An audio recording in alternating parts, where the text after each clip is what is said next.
स्वागत है आप सभी का विवेक पाठशाला पे। इसके पहले हम लोग मेटा कम्युनिकेशन, जिसे प्राय ज्ञान की शाखा के रूप में जानते, उस पे हम लोग बात किए थे और इसके साथ साथ अनेक बिंदुओं पे भी बात किए थे। आज हम लोग बात करेंगे कम्युनिकेशन में ही बहुत महत्वपूर्ण है। यहाँ से प्रश्न पूछे जाने की संभावनाएं प्रबल रूप से बनी रहती हैं, जिसे प्राय तुल्यकालिक संचार और अतुल्यकालिक संचार के रूप में जानते हैं। आइए एक एक करके हम देखेंगे। प्राय सिंकनाइज, जिसे कम्युनिकेशन सिंकनाइज, पुनः एक और बोलेंगे सिंकनाइज कम्युनिकेशन, जिसे प्राय देखा जाए तुल्यकालिक संचार के नाम से भी जाना जाता है। सिंक्राइज के माध्यम से देखा जाए तो यह संचार यानी कि कम्युनिकेशन या इंफॉर्मेशन बिटवीन टू या मोर पीपुल, दो या दो से अधिक लोगों के बीच में रियल टाइम में होता है। It means the feedback, reply and receive यानी कि receive in person, conventional meeting, phone call, video meeting, online chatting, living broadcasting. Some example of synchronise communication,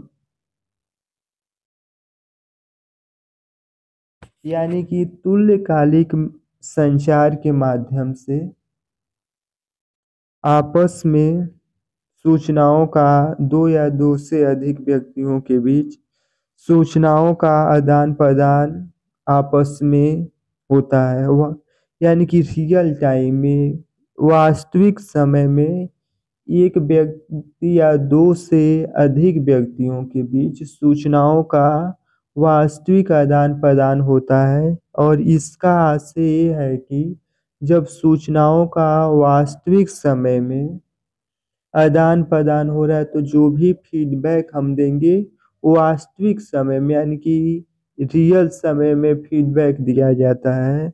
और इसके उदाहरण के रूप में फोन कॉल,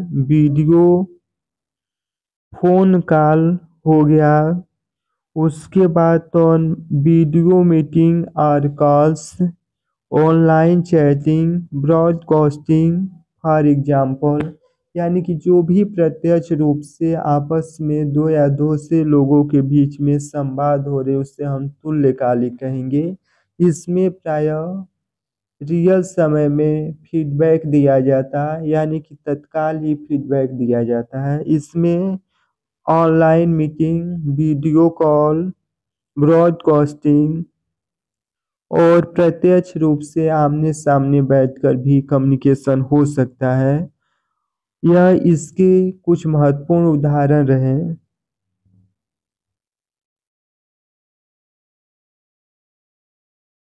दूसरा जो इसका प्रकार है, जिसे प्राय एसिंक्रोनस कम्युनिकेशन कहते हैं। एसिंक्रोनस कम्युनिकेशन को प्राय हिंदी में अतुल्यकालिक कम्युनिकेशन कहते हैं।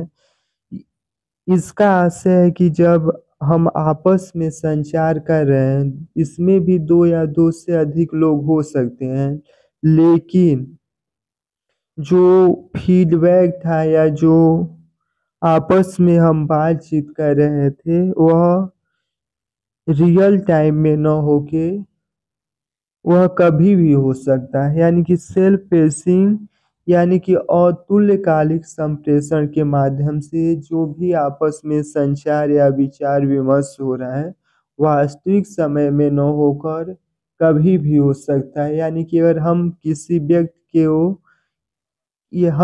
व्यक्ति को व्हाट्सएप पे मैसेज या कोई संदेश किए, वह त्वरित उसका रिप्लाई न देकर अपने सुविधा के अनुसार, यानी कि अपनी सुविधाओं के अनुसार वह 5 घंटा 6 घंटा के बाद जो भी मैसेज था उसका वह जवाब देता है, तो यह पूरी प्रक्रिया अतुल्यकालिक के रूप में आएगी। यानी कि तत्काल जवाब न देकर अपने सुविधाओं के अनुसार वह जवाब देता है। और इसमें प्रत्यक्ष रूप से फीडबैक नहीं दिया जाता। इसके साथ साथ इसके कुछ एग्जाम्पल हैं जिसमें email, blog, podcast, discussion discussion इसके कुछ बेहतरीन उदाहरण हैं। तुल्यकालिक में जो भी फीडबैक है तुरंत मिलेगा और यह आपस में रियल समय में होगा, जबकि अतुल्यकालिक में अपने व्यक्ति या जो भी व्यक्ति के पास हम सूचनाओं भेज रहे हैं वह अपने खाली समय के अनुसार देगा, उसे हम अतुल्यकालिक कहते हैं। आज के लिए इतना ही, धन्यवाद।